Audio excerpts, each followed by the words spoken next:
Let's hope this is working, shall we? If you can hear me, good afternoon. Welcome to Findmypast Live. It is Friday, and thank goodness for that. Thank goodness it is Friday, my friends. I'm just going to make sure I've got my comments set up and everything. Hello, if you're joining. I just want to make sure that I can see all of you joining and that I can see the comments as they come in. Hopefully that is all working correctly. I'm not being funny, but what is with the rain?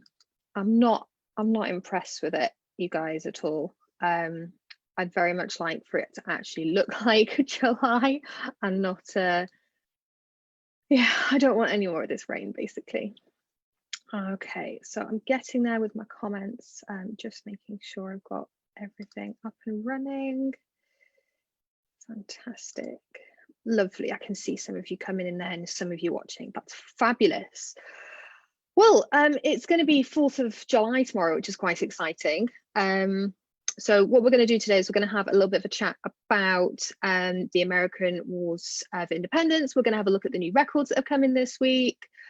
So yeah, lots to get through today. Oh, lots of you coming in here as well. So we've got Shirley, we've got Joanne, we've got Karen, Ivy, Anya, Patricia, Elaine, Linda, Ruth, William, Georgia, Adrian. Fantastic. Lots of you joining in. Yeah, I want the sunshine as well, Anita. I'm guessing a little bit. I'm just not happy with the weather. Ali, hi Ellie from Five Family History Society. No landline or broadband. How are you coping? Oh, dearie me. Oh, hi, Jen. Hey, Ellie.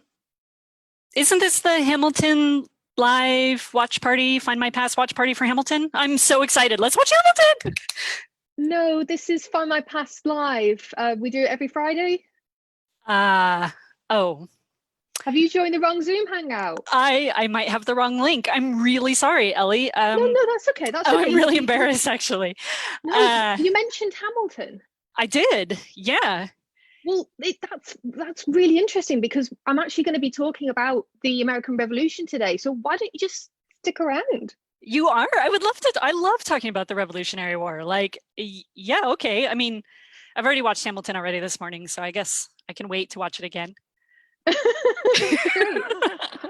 Okay, well, let me just make sure that we're all set up because I want to make sure that everybody can see us properly. So I'm going to swap this into gallery view and that should be a bit better for everybody. Great. So everybody gets 2 for the price of 1 today. Hey, fantastic. All right, Findmypast Fridays. I mean, I watch every week. I just, I think it's been a couple of years since I've been on FMP Fridays. Now, this was all a ruse, my friends. I had actually asked Jen to kindly join us for today's broadcast because Jen is based over in the US and she is so knowledgeable on all things American history. So you get 2 of us today, which is great. So thank you, Jen, for agreeing to come on. I'm really grateful. Yeah, of course. Yeah. No, I'm excited. This is going to be fun. Good. Before we get started, in case you guys at home missed it, Fiona Fitzsimons gave a fantastic Q&A on Wednesday on Irish family history research. If you missed it, you can go back and watch it. Just go to the video section of our Facebook page and you can watch it back from there. And you can do that with all of our live streams as well. So you can pause and you can take notes. And they're all going to YouTube as well. I'm almost up to date with getting them onto YouTube. So you'll be able to go back and watch them with the closed captions as well if you need them. So I just wanted to say that before we get started. And we should also. Very good session. It was so good. I learned so much. I learned a ton.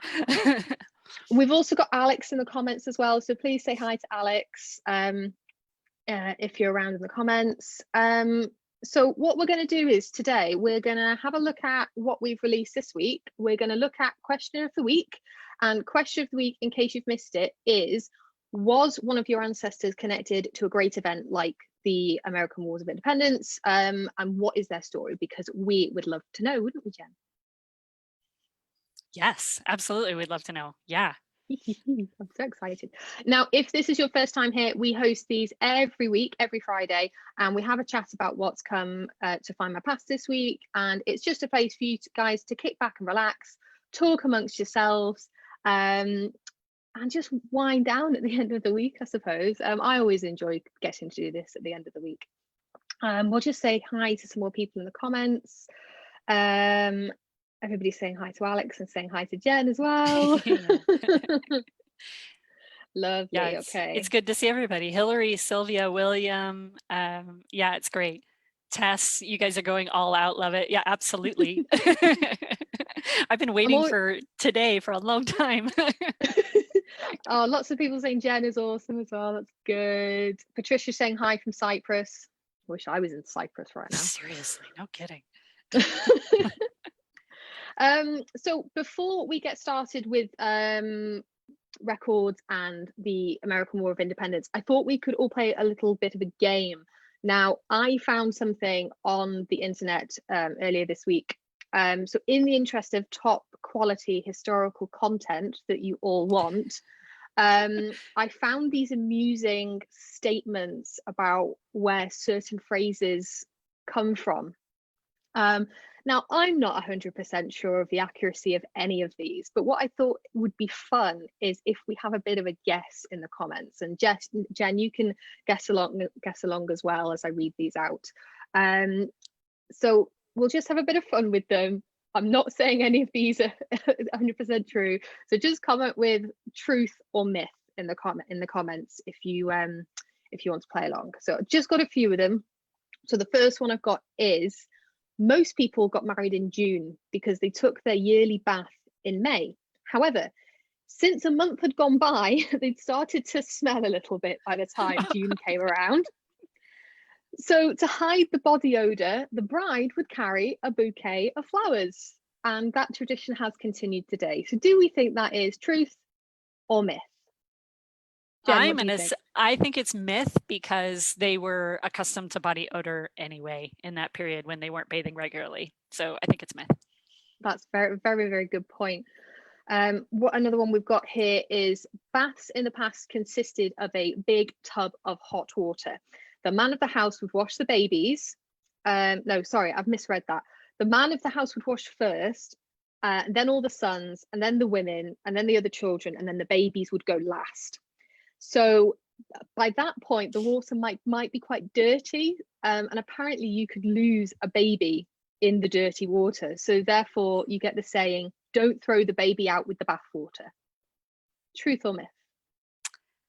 You know, I'm just thinking back to when my daughter was a baby. I don't think you could have lost her ever. She wasn't quiet. And definitely not during bath time. So I'm going to say myth, just based on personal experience. Yeah, these are, I can't remember where I found these, but I thought I must keep these for Facebook Live because I think they'll just be a little bit of fun for people. Do you have the answers? Like, do you know if there's, I don't know. No, I don't know. But I just thought they would be a bit of fun, and they're dividing opinion a little bit in the comments, actually. Pat saying true, Mark saying true, Ellen, a lot of people. Myth. Yeah. If anybody actually does know the answers to these, I would be really keen to hear them. I would be really interested to see these proven or unproven. That would be kind of fun.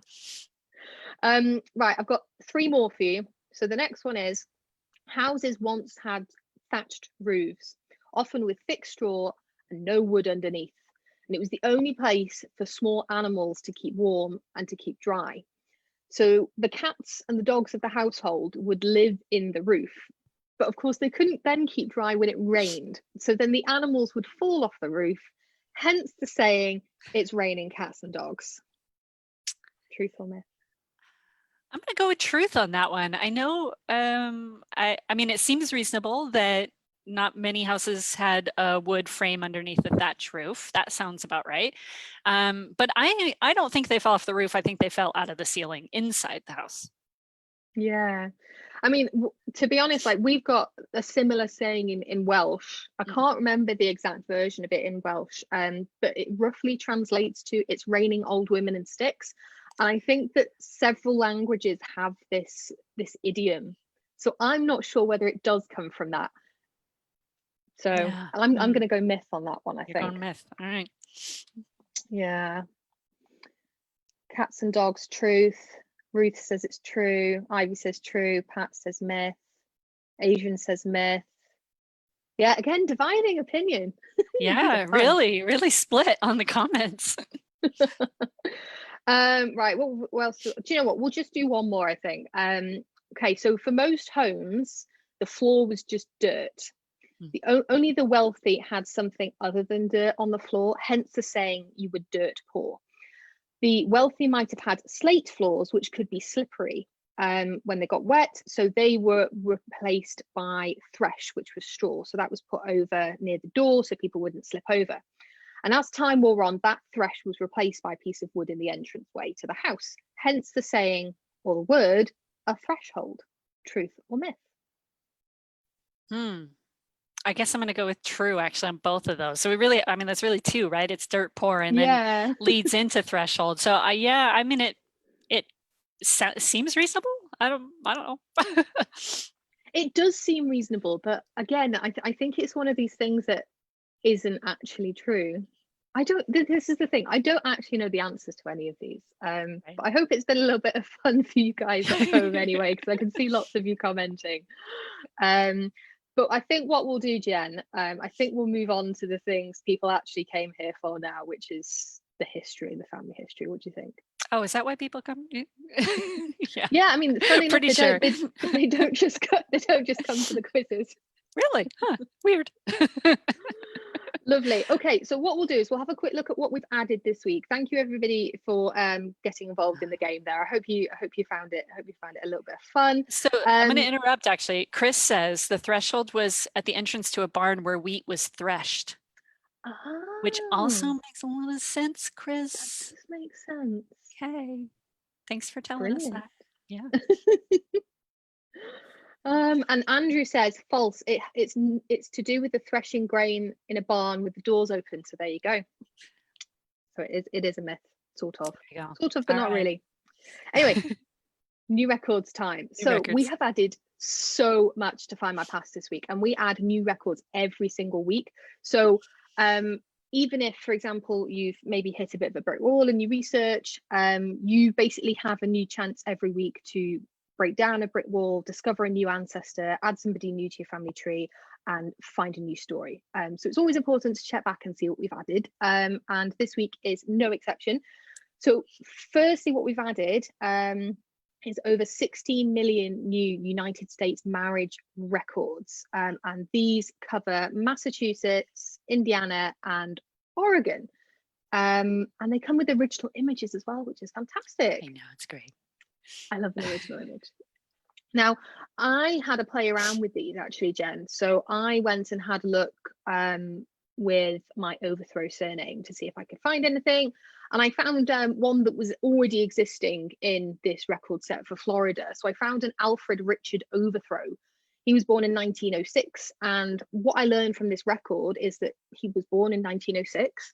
I learned that he actually married twice. There's actually two different records for him, one in 1941 and then one in 1944. And I learned that he first married Alice Reiner. He then married Dorothy Parker. And crucially, it also tells me that he was born in Derby in England, and that he was divorced by the time of this first marriage in 1941. So it gives me loads of information, which I absolutely love, just from a couple of records. And in Florida, you theoretically could find the divorce records too. They might still be locked up because it's relatively recent. I'm not sure off the top of my head what Florida state privacy restriction is, but it is possible that you could find the divorce case, excuse me. Brilliant. Well, I'm definitely going to go have a look at that this weekend. Yeah. This U.S. marriage collection is impressive. It's the largest of its kind online. And it's, my favorite example, actually, I found a few months ago. It's my great-grandparents getting married in Alabama, and it's a copy of the registration book, like the civil court register, but it's also the nicely pretty certificate that they had a book for, and they copied, so they gave you one, and then they copied one into the book for the county as well. So I have both. It's really awesome. Yeah, I mean, obviously when I was searching for this chap, I don't think he's a direct relation of mine. I think he's cropped up on another line, but he's not a direct ancestor or a direct relation. So he's a collateral ancestor. Is that what that's called? Yes, that's what that's called. I never knew that, a collateral ancestor. But what I found quite interesting is I actually got, I got signatures, I got witnesses, and it's just incredible the amount of detail you can get from one record. I absolutely love it. I just wondered whether you had any tips for our lovely community members watching just now on searching these United States marriage records. Yeah, so I think probably the best tip I can give you is that it's indexed or transcribed the way it's written and created in the records. So some states use state abbreviations to like say AL for Alabama versus spelling out Alabama, but state abbreviations changed over time. So for a while, Alabama was ALA, and then we went into the 2-letter system. So don't look so confused. Let's talk about English county lines for a second if you want to look confused. Let's not talk about those. Yeah. So look at all of the different ways. Use the filters on Findmypast to search for all the different ways that your state of interest was spelled out. That's probably the number one thing that people miss is if you just search for NY for New York, you're going to miss everything that's actually indexed as New York spelled out or any other form. And if you're curious what those older abbreviations are, just a quick search on your favorite search engine will tell you that right away. It's pretty simple to find. But keep in mind that the U.S. obviously went from colonies, and then we had territories in some places, and then states. So, and obviously you could get married no matter what the government system was at the time. So keep all of that in the back of your head when you're researching so that you get everything possible. That's really useful. Thank you, Jen. I hope you guys will find that useful as well, especially if you've got relatives over in the States, or if you've got ancestors you want to search for. So definitely go and check those out. It is a massive collection, this United States marriages, and these are just additional 16 million additional records we've added in this week. So the next one we've got for you this week is the Pennsylvania Civil War Veterans cards, and we've got over 430,000 of these. Now, when I looked, Jen, I didn't find any overthrows in here, but that's not surprising, because we are going a little bit further back at this point. But I found 3 Molyneux, because I've got Molyneux in my family tree, and I like to use these as a sort of test when I'm testing out the records. So I found Albert, I found Samuel, and I found Watson. Now there was no information on Samuel, funnily enough, because these come with original images, and his had his name, and there was no information. And then Albert's told me that he enrolled on the 30th of June 1863, and he was 19 years old. And then Watson's was even more detailed. So it told me that he enrolled on the 24th of March 1864. He was also 19, and it told me that his height was 5'4". He had dark hair, a dark complexion, grey eyes, and it told me he was a farmer, where he was born, and even some transfer details. So loads of information there, and it was only just a small original image. I was quite pleased with that. Yeah, and you take these types of records, these veteran cards for Pennsylvania or any other similar set for any of the states that were involved in the Civil War, and then you push it back to the federal level. So you've identified your person, and these types of records are particularly helpful when you have a common surname. So if you're looking at a Smith or a Brown and you're trying to figure out which one is yours, you then can take the information on these state cards and move it up to the federal system, which is, there's an index from the National Park Service, the Civil War Soldiers and Sailors database. And you search there, find their unit, find their federal record, and then you can request their pension file from the National Archives and Records Administration. And that, for Civil War research, is where the gold is. One of my ancestors, his pension file came, I ordered it through the mail several years ago, and the envelope was 2 inches thick of documentation, because it includes his pension, but also his widow's pension after he dies. And she lived for another 10 or 12 years. So there's a lot of correspondence about both of them. And that from there, I was actually able to find a niece and several other family members. just through the pension file, because they're so detailed. And then from that, I was able to backtrack and actually figure out who his father was. That's incredible. Yeah, So much it's kind of a long information. story. Like I'm summarizing really, really short, but that anything you can find, any record you can find to get you back to that pension file is key. Great. So these are a good stepping stone in order to Yes. get to those. Fantastic. So that's going to be some really useful information as well. Great. Okay, thank you, Jen.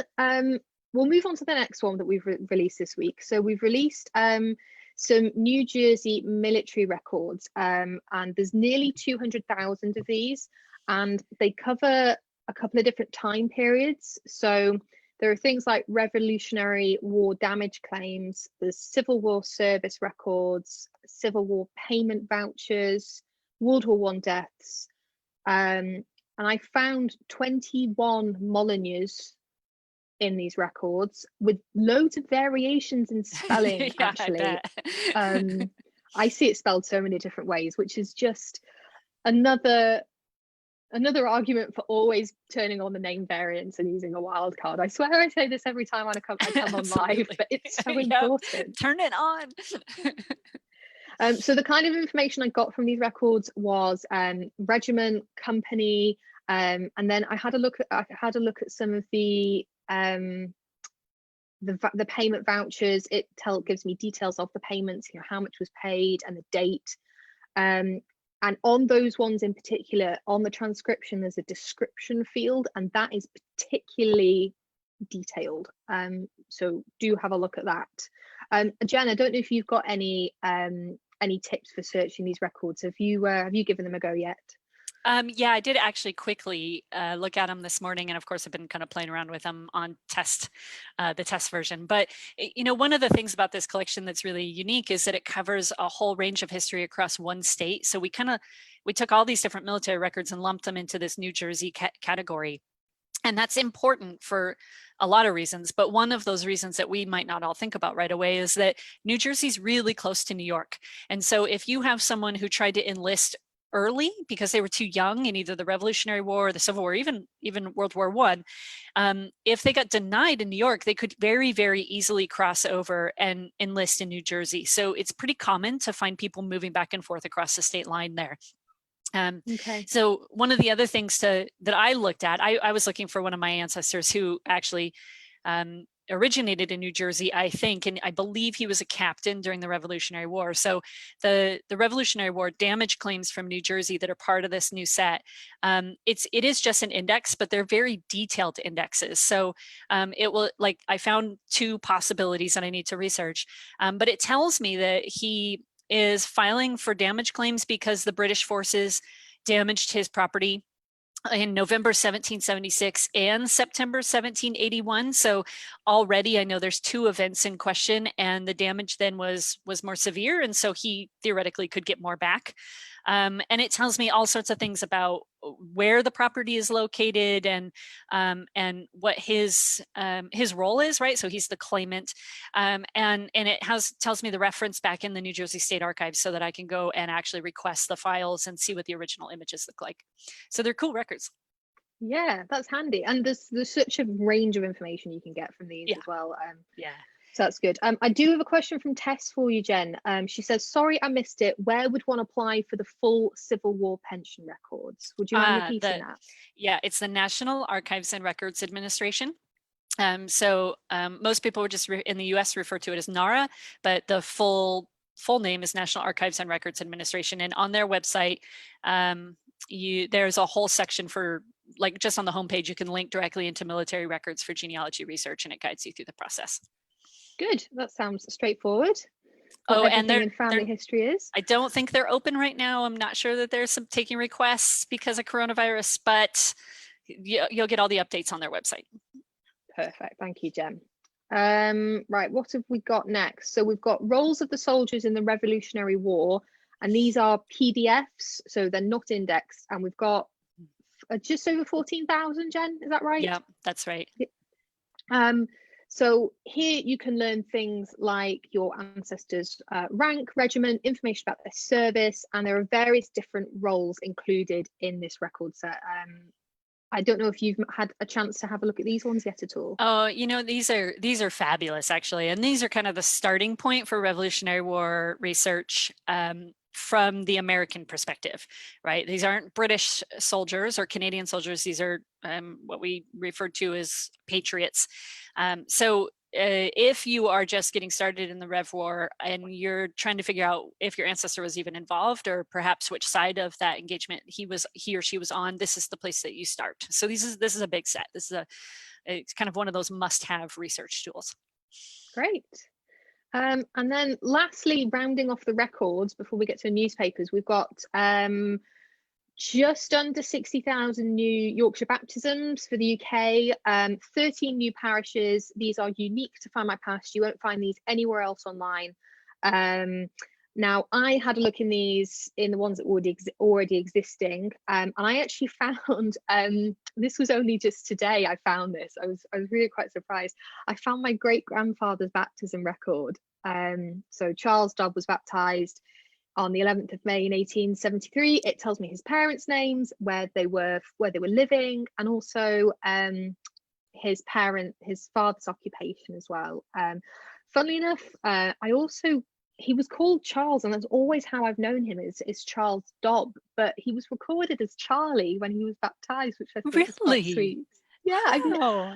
I've my auntie has done a lot of research into this side of the family, and not once in any of the notes she sent me about this side of the family has she mentioned that he went by Charlie. So I just thought that was quite sweet. Oh, that's so awesome. Congrats. That's good. Yay. That's a good find. Yeah, I'm quite impressed with that. And then lastly, we've got some more newspapers for you. So we've got new titles of the Lisbon Standard for Northern Ireland. We've got the Lynn Advertiser for Norfolk, the Alderley and Winslow Advertiser for Cheshire, the Cannock Chase Courier for Staffordshire, and the St James's Chronicle, which was a London Protestant newspaper, which is actually quite old. It was established in 1761.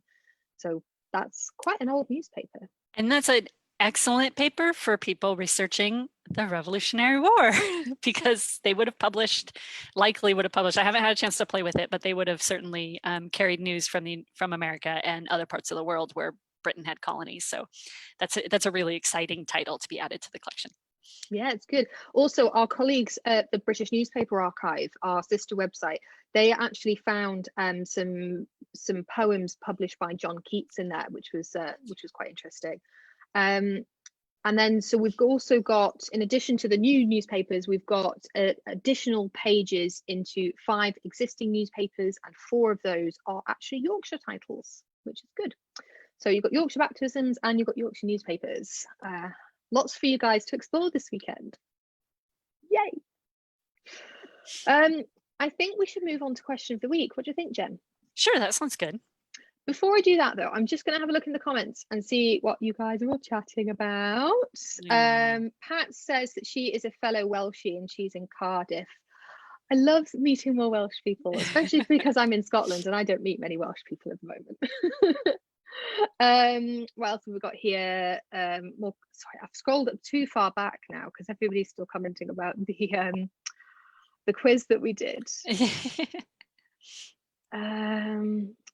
Claire saying, I liked that intermission. I always wondered what those sayings meant.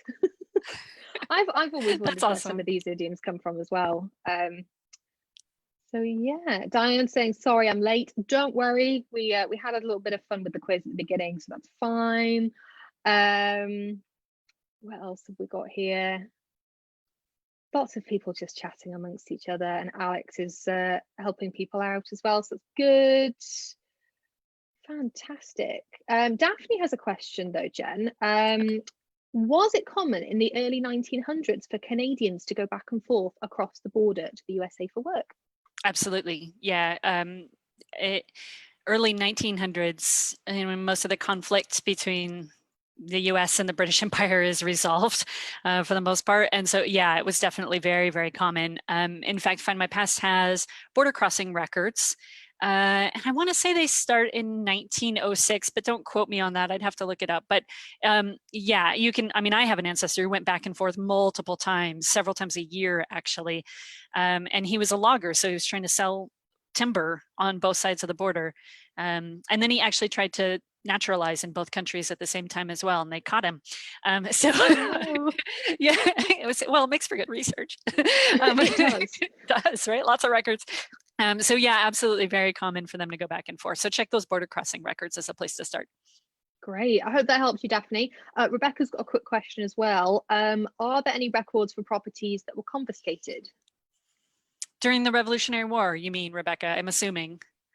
Yeah, she's not specified, but let's go with that. Yeah, let's just go with that. So yeah, there are records for confiscated property, but you're mostly going to find paper records for depending on which side of the conflict they were on, right? So if they were a loyalist, you're going to have to go to English and British records because they would have appealed to the crown to get reimbursed for loss. If they're American, then they're going to be on the American side of that experience. So the records are available. Sometimes they're very manuscript heavy, so it's like reading letters back and forth between government agents. That is pretty common. So it's not something that you can just, stereotypically look up a name on a website and get the results. In some cases you can, but a lot of it's very context heavy. And those records are digitized and available on other sites. Brilliant. Yeah, fantastic.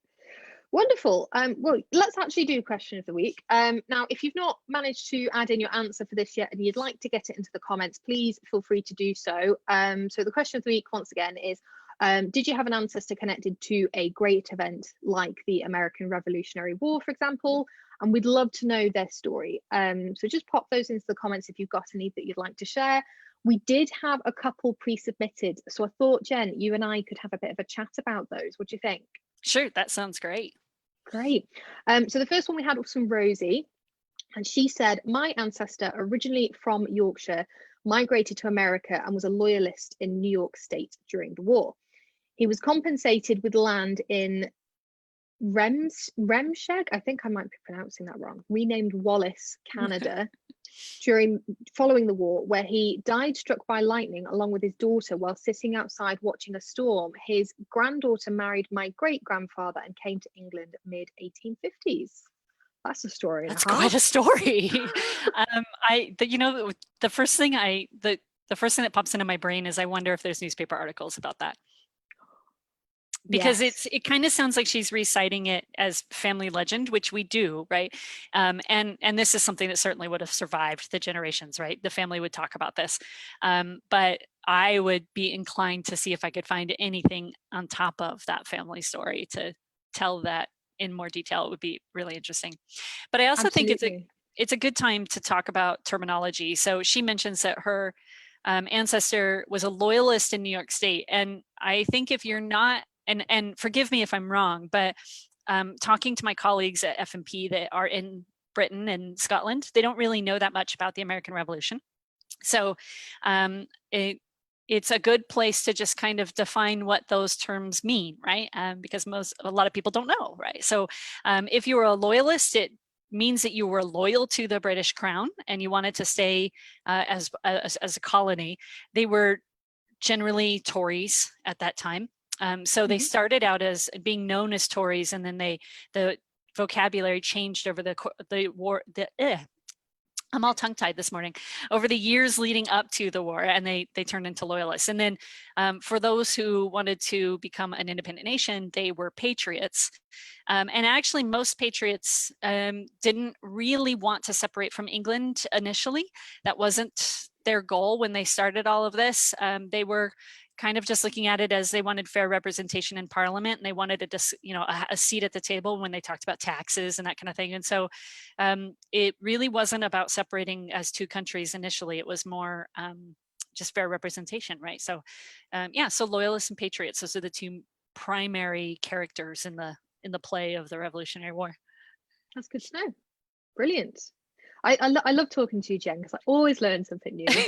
Well, I always learn from you too. So I think it's a crime that we hardly ever get to see each other. Well, after quarantine, I know, it's but safe to fly, and even before quarantine, we hardly get to see each other, which is sad. But yeah, I won't dwell on that too much. Yeah, agreed though. Agreed.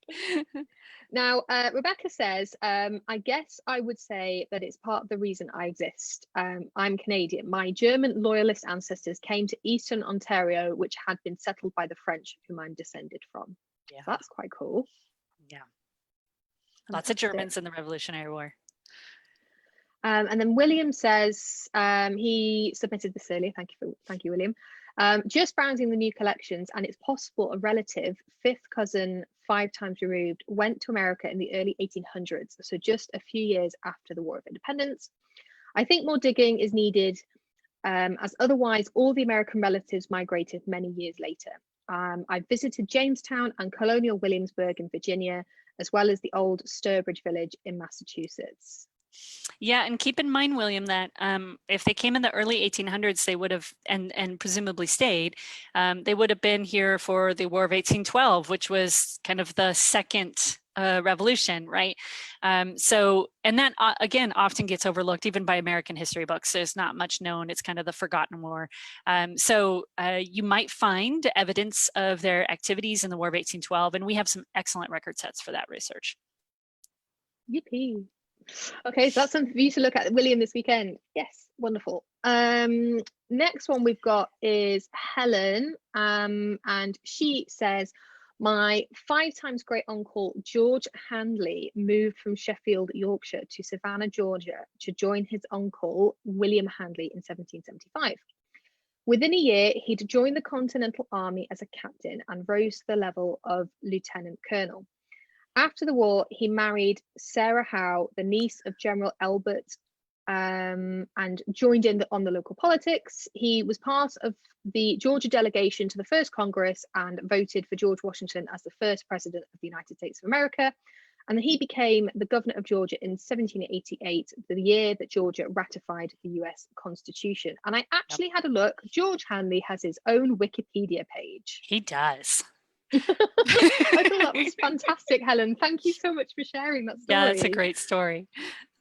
That's brilliant. I really wish I don't have any sort of distinguished ancestors like this. I have nobody. They're all no, that's not true. I disagree wholeheartedly. They're all distinguished.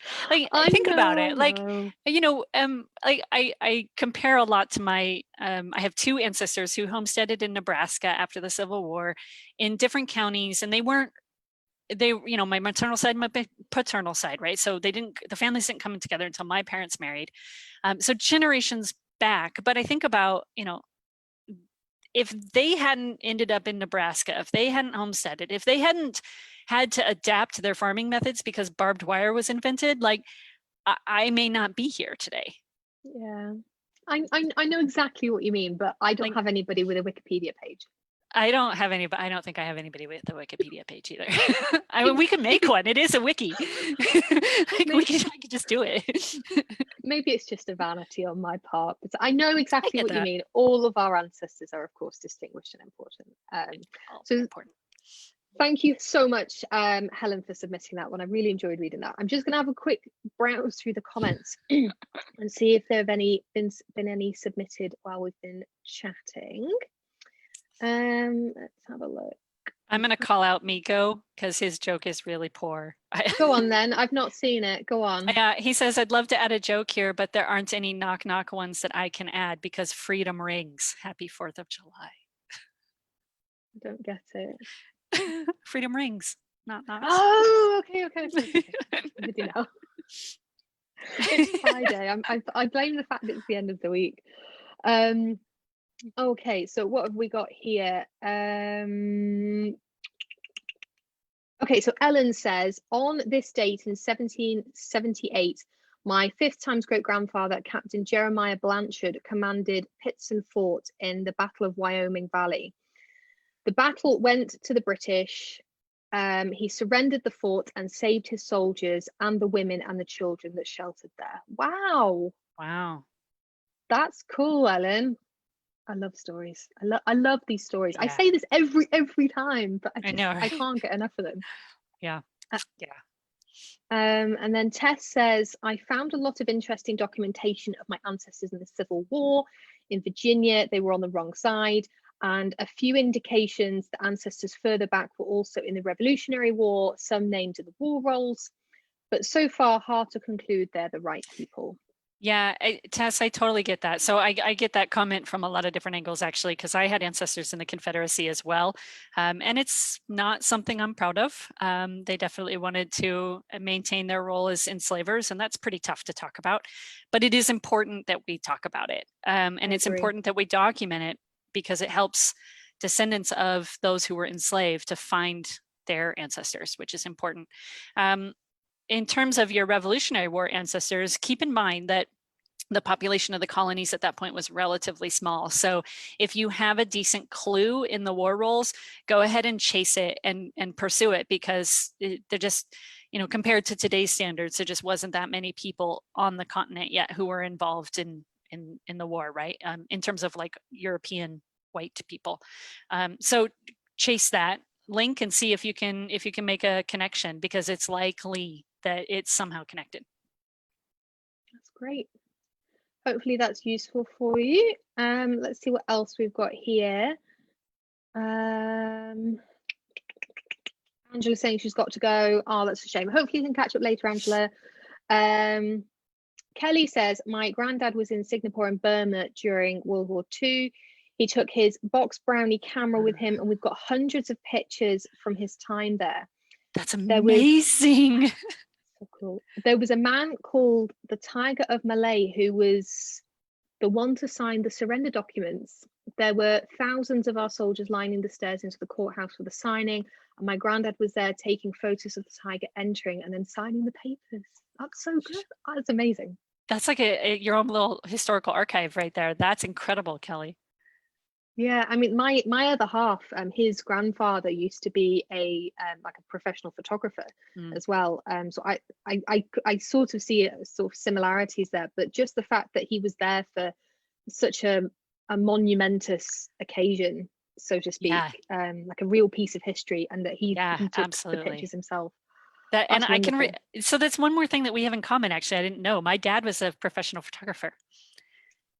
So he was a photographer for 18 years with the U.S. Navy, and then he continued his career after he retired from the service. And I am dying for the day that his photos become public domain, because they'll scan them and put them on the National Archives website, and then I'll be able to just search by like photographer Michael Brown, and I'll be like, those are all my dad's pictures. I can't wait. I have some of them. He kept some, but not much. It's government property and all that. Of course. What else have we got in the comments here? Anya saying, I've cousins with Wikipedia pages, but not any ancestors. What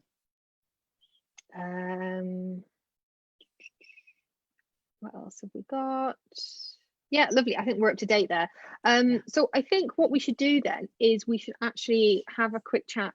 What time are we on at the moment? Oh goodness, we're already on court. What have we done, Jen? Well, we're just going to have Revolutionary War Part 2. Yeah, we'll just have to. If we don't get to everything before the hour's up, we'll have to do this again. So really, Jen, I mean, I consider myself, I love history. I'm interested in history. And while I've got an interest in American history, I'm woefully undereducated. When I was at university, I leant towards anything that was as old as I could get, really. So I was interested in the Roman Republic, Roman Empire, the Byzantines, medieval Europe. So I didn't tend to come further forward much. So I really wanted to know, sort of in a nutshell, I mean, I know we've only got 15 minutes left, but how did this war actually come about? Yeah, so I kind of alluded to this a little bit earlier, but a lot of people will think, oh, Boston Tea Party and Stamp Act and boom, war. Well, no, not really, right? The buildup to the war was really years in the making. The colonies were eager again to have kind of fair and equal representation in Parliament. Parliament was eager to find a solution to the recession that England was in, and this was all part of the story of the East India Company and trade with China. And this just kind of simmered under the surface for years and years and years. And then there was also this effect of, Parliament kept applying taxes to the American colonies, and Americans kind of went, no, we're not going to pay that. That's ridiculous. That's not right. And so Parliament kind of had this, there are certain members of Parliament in particular that had this attitude of like, we just need to tell them once and for all, like, who's in charge, right? Parliament's in charge, these upstart colonialists, they think they're in charge, but they're not. And eventually all just kind of boiled over and a war began. And again, it really wasn't, I don't think it was the intent of anybody to find themselves in a war on either side, but there was certainly an attitude of, we're going to run our government our way, and no, you're not, we're in charge. And so obviously those two things have to come to a head at some point. Of course, yeah. I mean, so lots of reasons for why war broke out. Yeah, absolutely. I was trying to think about the best way to say that, but right, yeah. And you think about the time period that we're talking about too, right? You have governors of the colonies who are trying to manage their colonies, but they're also waiting for orders from England and from their superiors. And so you're writing letters back and forth and putting them on boats. And so it might be 3 months, 6 months, 9 months before you get a response back on an issue. And by that time, it's either exploded like on the ground, or everybody's forgotten about it and they've moved on to the next thing or whatever, right? So it's just this long drawn out. That's why it took so long for us to get into the war, right? Or one of the reasons, I think, is because it just takes forever for communication to take place, right? Especially in modern terms. And I should say, I'm definitely no expert in the Revolutionary War. I'm like you, Ellie. I'm just a student of history. I'm very passionate about this particular time frame. So I do a lot of reading in this area, and I watch all the documentaries and everything. So yeah, it's just, pretty much all the colonies wanted to be independent colonies, right? They liked the fact that they were kind of governing themselves as a colony and answering only to England. They didn't. And I think the idea of like one big country, you're looking at a huge geographical space, right? If you compare the 13 colonies geography to England, like they're about equal. And so you're looking at a big chunk of land, right? That these colonists were like, we can't govern as one big country. That's a whole nother country, right? Like that couldn't work. And then in the back of their minds, they must have been thinking about like, we don't even really know what's on the other side of the Appalachians. Like we haven't gotten much past Ohio, and discovery of the whole rest of the continent really hadn't happened just yet. And so you have kind of all of these elements kind of going into this big boiling pot, and finally the war breaks out. I mean, can you imagine being, a farmer somewhere in New Jersey or Pennsylvania, and someone saying, hey, we're going to go fight the largest, most successful army in the world? Let's do it. Like, no, nobody did that. like I could, like, oh gosh, like, we're going to fight one of the most influential countries on the planet with a bunch of, farmers and laborers that barely have unified as a militia. Like, that's crazy. So yeah, it's a really, really fascinating kind of decade, 15 years leading up to the war. I could talk about this all day. I'm gonna have to stop myself. What I really wanted to ask you next though was, because we're all family historians here, with probably most of us an interest in sort of wider historical context as well. So yeah. What I really wanted to ask for my benefit and also for the benefit of the people watching, what did this war mean for everyday people living in the colonies? Yeah, it was, life-changing, of course, right? So you have the question first of how did everyday people just be involved in the war? Can you make a decision? Can you say my ancestor was a patriot or my ancestor was a loyalist? And in most cases, you really can't. And it really kind of depended on who was in control of their colony or even their county at the time, right?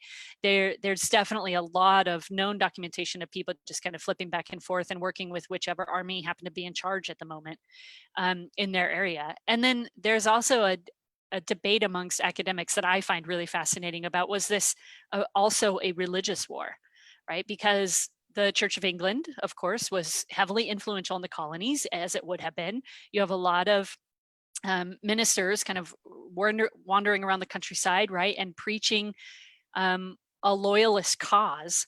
But then you also have other ministers who are, who are saying absolutely, this is not the pact that we drew up with England in the first place. This isn't our colonial agreement.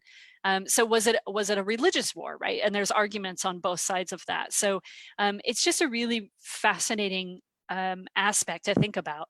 And of course, not everybody saw it the same way, and it's hard to kind of research a bit. There's a lot of reading that can be done, but there's obviously not as much documentation about just everyday life, right?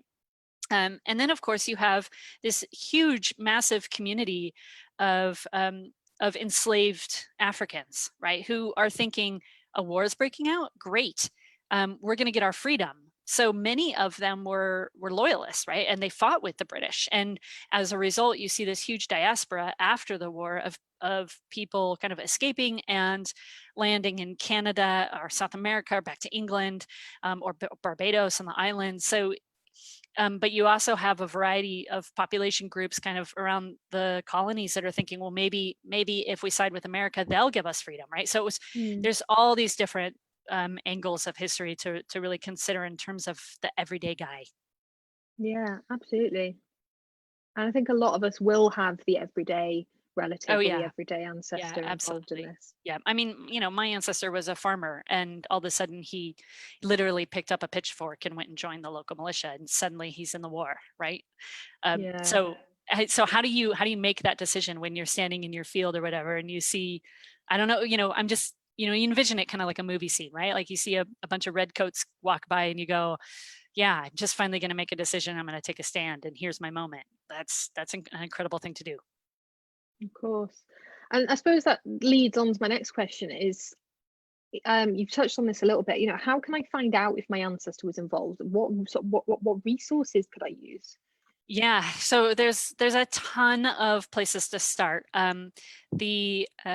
The roles of the soldiers in the Revolutionary War that we talked about earlier, that's a big one for the US. But generally speaking, if your ancestor was born between 1715 and 1767, kind of in that time frame, and lived in or near the original colony, so not just what is now the United States, but also Canada, during the duration of the war, then you should check to see if they were involved in somehow. And in many cases, that might have been donating horses or selling beer, right, to one of the armies or something. So that there's typically records of that kind of involvement.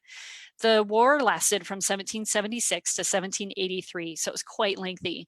So if you have anybody in North America from 1776 to 83, you should be looking at Revolutionary War records on both sides. So, and of course, there's this huge amount of records on from both countries.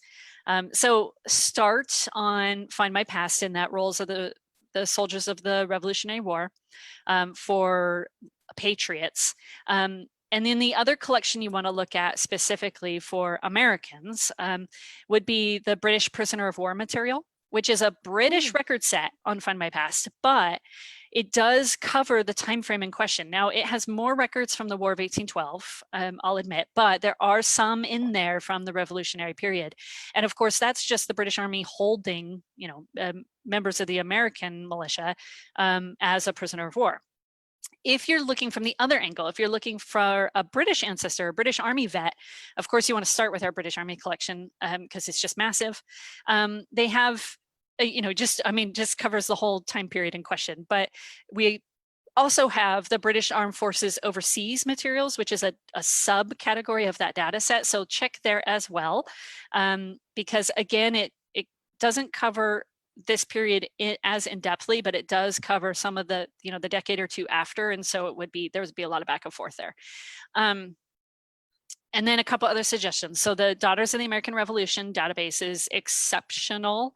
That is a lineage society for those of us who descend from members of the revolution or those involved in the revolution on the patriot side. But their system is incredible because people have been compiling genealogical information into their collection for decades and decades. So check the DAR, do just a regular search engine, query for the Daughters of the American Revolution. And their system can be a little bit tricky to use for people who are new to it. So look at their help material a little bit to kind of finesse it a bit. Also, the National Archives in England at Kew, at TNA, the W065 is a major set for those who served on the British side of the conflict.